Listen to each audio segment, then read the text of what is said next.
High, এই দেখো ঘুরতে বেরিয়েছি বিকালের দিকে। এখনো রোদ, দেখো 4:30 বাজতে চললো, তাও এত রোদ আজকে বলার মতো না। কয়েকদিন বৃষ্টি হলো, আজকে রোদের তাপ কত। এই দেখো বাগানের এদিকে এসেছি ঘুরতে। কেমন জায়গাগুলো দেখো, দেখো কেমন লাগছে জায়গাগুলো, একটু অবশ্যই বলো। তো ভাবলাম যে একটু ঘুরু ঘুরু করতে এসেছি, তো তোমাদেরও দেখাই দিই কেমন হয়েছে জায়গাগুলো দেখতে। আমাদের ছোট্ট বুনিয়াদপুরের শহরে ছোট ছোট জায়গাগুলো কেমন লাগছে একটু অবশ্যই তোমরা জানিও কমেন্ট করে। বেশি বড় শহরও না, বেশি গ্রামও না, মাঝি টাইপের, খুব ভালো আমাদের এই বুনিয়াদপুরটা। এটা হলো রেল লাইনের বাগান। এই দেখো ওই পারে আছে রেল লাইন, তারপরে আছে স্টেশন, ওইদিকে স্টেশনে দেখালাম না। দেখো গাড়ি যাওয়া চলছে দেখো। আর এইটা হলো টাওয়ার, রেলের টাওয়ার, এখানে রেলের স্টাফগুলো থাকে এখানে। দেখো কত সুন্দর জায়গাগুলো, বলার মতো না, নিজের চোখে না দেখলে বুঝতে পারবে না কত সুন্দর, দেখার মতো দৃশ্য এগুলো, বুঝতে পারবে না। আর দেখো আমার মেয়ে এসছে আর আমি এসছি, আমার একটু ভিডিও বানানো হবে, আবার ধরাও হবে, ব্লগটাও করা হবে, সেই জন্য ঘোরাও হবে। চলে এসছি, এখানে দেখো শিব মন্দির।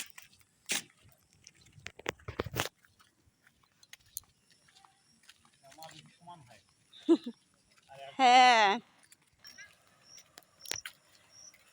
কেমন আছো তোমরা সবাই? অবশ্যই কমেন্ট করে জানাও কেমন আছো। এই দেখো কত সুন্দর, এটা কি ফুল রে, ওগুলো ফুটছে কচুরি পানার ফুলগুলো দেখো, এত সুন্দর লাগছে বলার মতো না, মনে হচ্ছে যাই তুলে নিই। কচুরি পানার ফুলের বলে বড়া খাওয়া যায়, কিন্তু কোনোদিন আমি অবশ্য খাইনি। আমার মেয়ে খেয়েছে, আমার মা বানিয়েছিল, তো আমার মেয়ে খেয়েছে, আমি কিন্তু কোনোদিন খাইনি।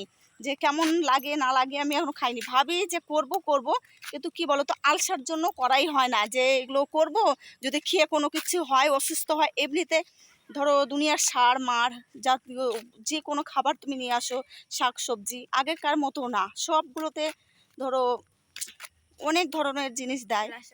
হ্যাঁ, ওগুলো অনেক ধরনের জিনিস দেয়, সেই জন্য ভাবি যে এগুলো খাবো, ভয় লাগে, প্রচণ্ড ভয় লাগে। এই দেখো এটা হলো বিবেকানন্দ স্কুল। এই দেখো মন্দিরটা দেখছো, দেখাচ্ছি তোমাদেরকে। এই দেখো বিবেকানন্দ স্কুল মন্দিরটা, এটা হলো বিবেকানন্দ স্কুল এটা। আবার এখানে পুজোও হয়। এই স্কুলে আমার মেয়ে পড়েছে, দেখো কত বড় হয়ে গেছে। তো স্কুলে পড়েছে, দেখতে দেখতে অনেক বড় হয়ে গেছে আমার মেয়ে। আর দেখো কত সুন্দর ছাগল, আমার ওদিকে ছাগল নাই জানো। এই দেখো কত সুন্দর ছাগলটা, দেখছো ছাগলটা ভয়ে চলে যাচ্ছে।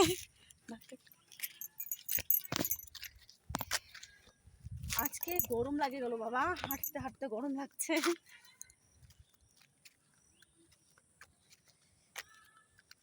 ভেবেছিলাম একটু শাড়ি পরে আসবো, সাজুগুজু করে আসবো, কিন্তু কি বলতো আমাদের এদিকে একটু তুমি যদি সাজুগুজু করো, মানুষ নানা রকমের নানা প্রশ্ন করে যে কোথায় যাচ্ছিস ঘুরতে, এত সাজুগুজু করছিস। তার জন্য ভাবলাম না, এই সিম্পলেই চলে আসি, তো ঘোরা হয়ে যাবে, একটা ভিডিও করা হবে, ভিডিও করা হচ্ছে। এই দেখো এগুলা কি ফুল দেখতো, ফুল তো না পাতা, পাতা, এটা কি জানো, শ্যাপলা ফুল না কি ফুল বলে, না না না না, এই যে পদ্ম পাতার মতো কি যে ফুলটা, এটা বলে ভ্যাট ফুল নাকি শ্যাপলা ফুল না কি যে, আমি জানি না অবশ্য, তোটা জানি না। বলো কেমন হয়েছে আমাদের এদিকে, জায়গাটা কেমন লাগছে বলো। ঘুরতে চলে এসেছি, এদিকে ভালোই লাগছে রে দিয়া, ঠান্ডা ঠান্ডা তাই না আবহাওয়াটা। এই দেখো কত সুন্দর, দেখো এই সোজা রাস্তাটা চলে গেছে একবারে বুনিয়াদ ধরো রশিদপুরের দিকে এটা। আর ওই দিক থেকে আমি এসছি, ওই দেখো ওই রাস্তা দিয়ে আমি এসছি, লোক হাঁটছে, ভালোই লাগে। আমি আগে এখানে মর্নিং করতে আসতাম, কিন্তু প্রায় এখন হয়ে গেল 3-4 মাস, এই ঠান্ডাতে বাদ দিয়েছি, 6 মাস প্রায় হয়ে গেল, আর আসি না, এত আলসা লাগে। আর কি বলতো অতিরিক্ত গরম ছিল মাঝখানে, আর অনেক রাতে ঘুমানো হয়, আর সকালবেলা যে ঘুম থেকে উঠবো, উঠতে উঠতে দেখি বেলা 7টা বেজে গেছে, 7টা-8টা, তখন আর ওই রকম বেলাতে আসা যায়? ওইরকম বেলাতে আসবো না আমি বাড়ির কাজ করব। ছোট্ট আমার ফ্যামিলি, তাও আমাকে একাই করতে হয় কাজ। ধরো মেয়ের প্রাইভেট আছে, আমার ছেলের স্কুল আছে, আমার বর খেয়ে বাইরে বেরোয়, 10টা 10:30টার মধ্যে আমার রান্না কমপ্লিট করতে হবে। আর কোনো দিন এমন এমন চাপ পড়ে যায় কি বলবো, বলার মতো না। তখন আমার এমনিতে দিতে ইচ্ছা লাগে, রাগ ধরে প্রচণ্ড। টাটা, রাখছি। কালকে আবার দেখা হবে, অন্য জায়গা দেখাবো তোমাদেরকে। কালকে আমাদের ধান লাগিয়েছে, ওই মাঠে যাব, কালকে ব্লগ করব ছোট, তোমরা অবশ্যই দেখো। আজকে একটা ছোট্ট ব্লগ করেছি, অবশ্যই তোমরা দেখো। টাটা, রাখছি।